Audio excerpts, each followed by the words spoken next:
Hi, I'm Jay. I'm Garrett. And in these series of episodes that we're going to be doing, we're actually putting together a Rancher 400 engine assembly into a Rancher 350 transmission assembly. So we're actually making a 397 Rancher 350. This one right here is actually a half millimeter oversized, so it'll be 402 cc's of displacement, and you'll be along for the build. So here in a second, we'll turn around and go see what's on the bench. Before we get to that, I'm going to apologize for any shaky camera work.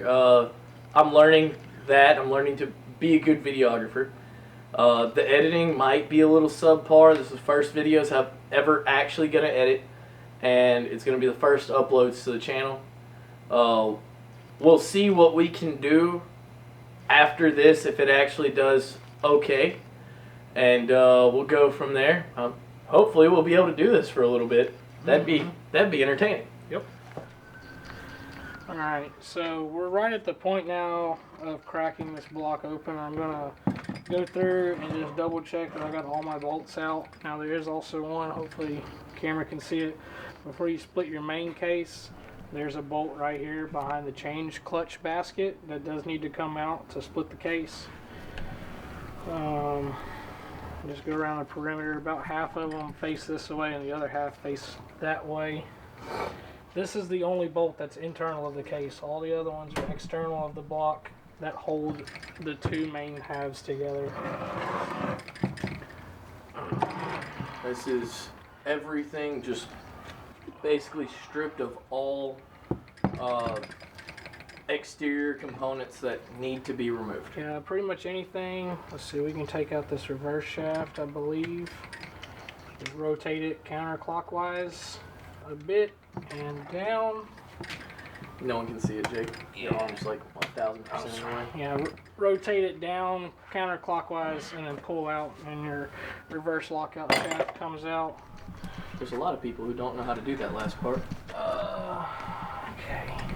Looks like we got every bolt out. So we've got a flywheel, starter clutch, camshaft, tensioner, your secondary reduction gears, and the reverse lockout shaft. Even the sub spindle shaft, either for your foot shifter or for your ES emergency shifter shaft out. That was All the clutch assembly, oil pump, all of the shift mechanism, I guess you want to call it, the little detent. star. Yeah, the rooster cone and the detent, everything, I guess you want to call it, for the shift drum is all gone. The only thing we're leaving is the shifter turn spring stud. So next, I guess you have to adjust the camera for this. You want to get some large blocks, something a little bit taller than a 2x4 or a 4x4. So that the crank doesn't hit whatever. So that the crank and the sub spindle shaft clear when I set it down on its face here in just a minute. And like this.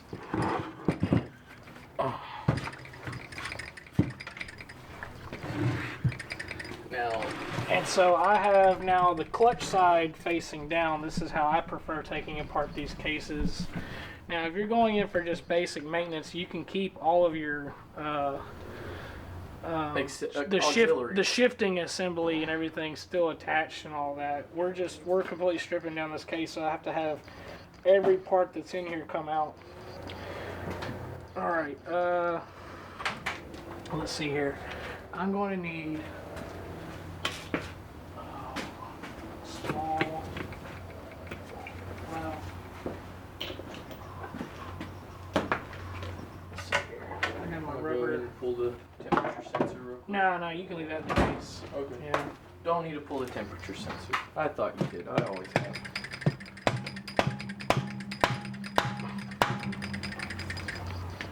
So he's using a soft face mallet to try and get some separation between the two halves. Yeah, this is always the fun part. And we're because you never know. Like, it doesn't matter how many of these you pull apart. You might have missed a bolt.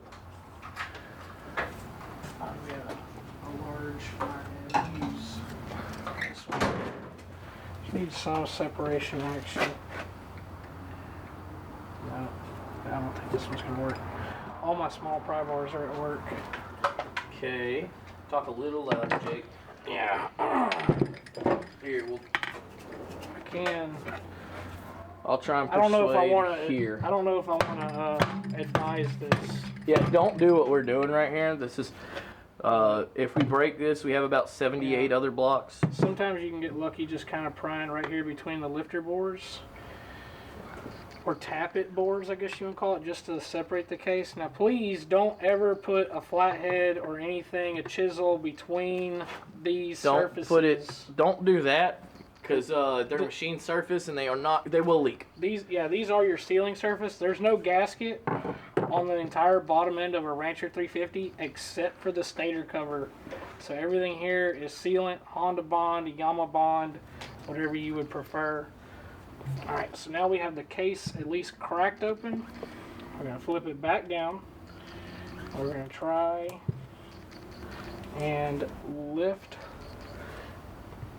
some more. I'm trying to do this as much as I can by hand without putting anything in between the cases.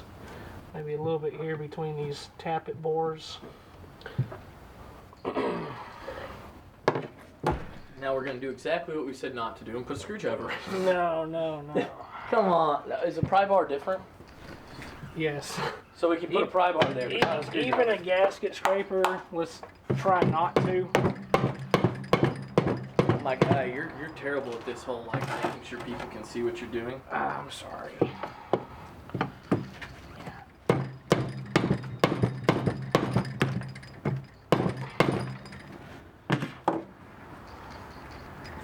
I mean, I guess if you really wanted to, you could pry where like the motor mount area is, because that's not really critical, but I'm gonna still try not to.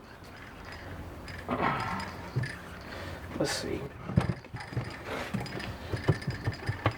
Do a little wiggle action. Come down here. There we go. Too much.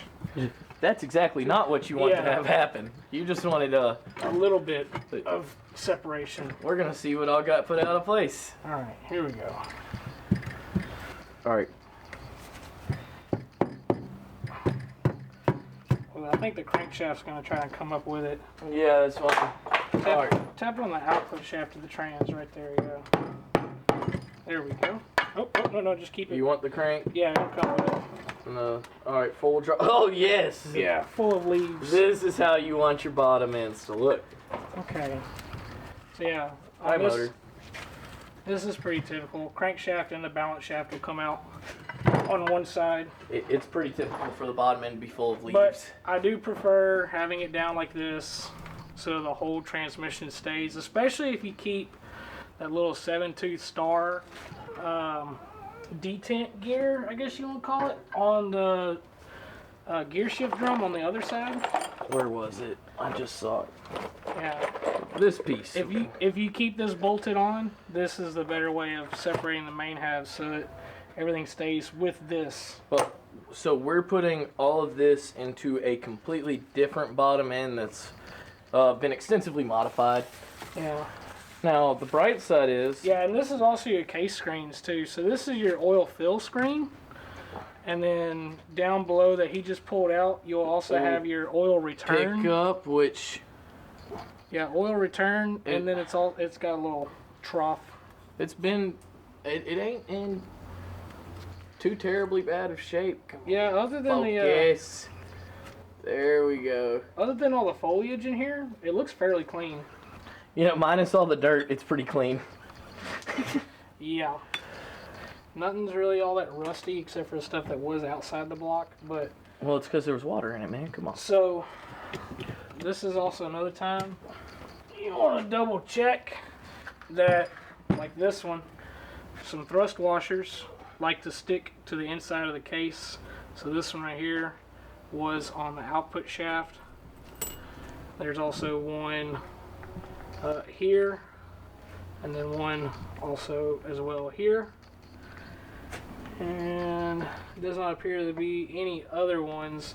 There will usually be a thrust washer between a steel part and an aluminum case in most instances. Yeah, to reduce the wear.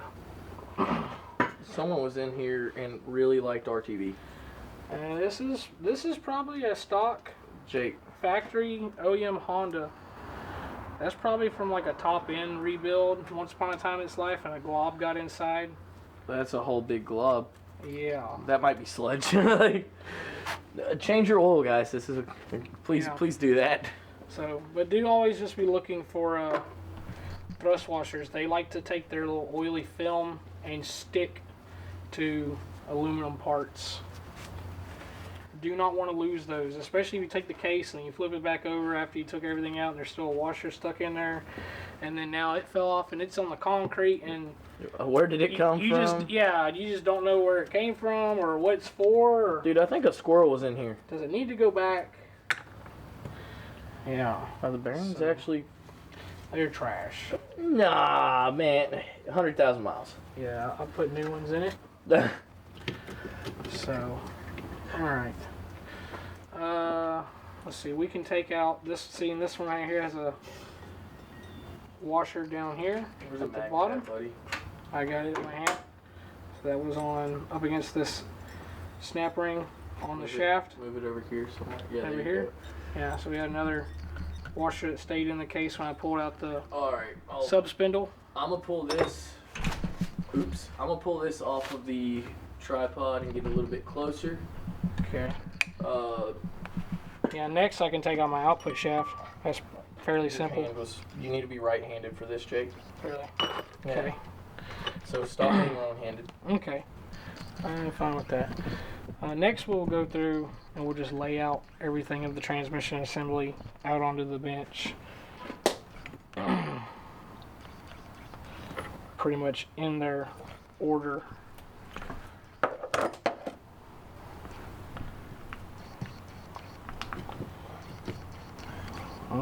Yeah, it's been a while since I've taken apart. So he's just kind of pulling a little bit. So this right here is the main shift. Like this is what's hold all the shift arms. So hold on, Jake. Is this shaft? It's right here going between all these all three shift forks. Which this is where I start getting nervous, and I'm glad he knows what he's doing.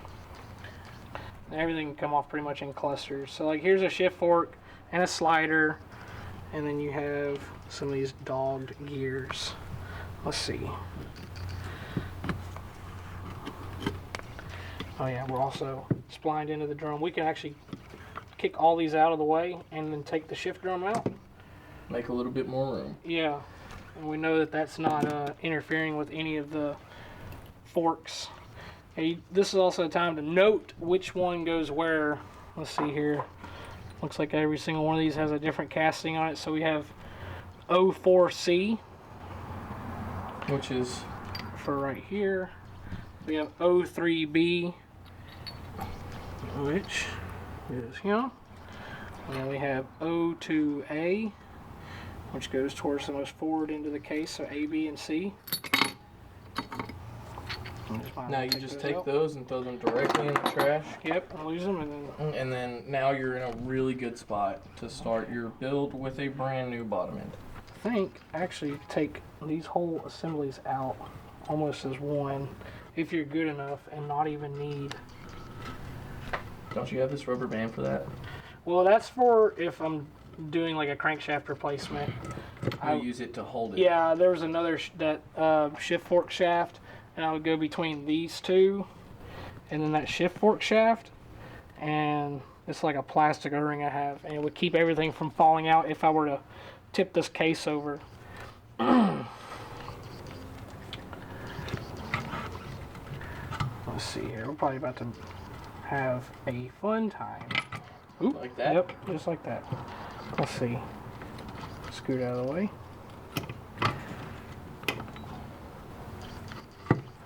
Okay, so there goes one whole assembly. Yep. A lot of these parts are gonna have to be cleaned. Super clean. These are very gritty. Everything in this is basically, we pulled this because we need a transmission. Yeah, this looked like from the outside looking in from the, you know, the deck bore of the block. It looked like the crank was rusty, but not really the transmission. And looks like that was a very good hunch, yeah. Yep, those are words. This right here is transmission input shaft. Move your hand real quick. It's dirty coming through this bearing. All right. It's got some rust, but we will clean that, or some grit, yeah. And then this right here was I think this is the reverse idler gear, I believe. And we'll just take that off as well. So yeah, if you're good enough, I mean, you could take them all out as whole assemblies, and we'll also take this reverse. The shaft. Idler, yeah, shaft.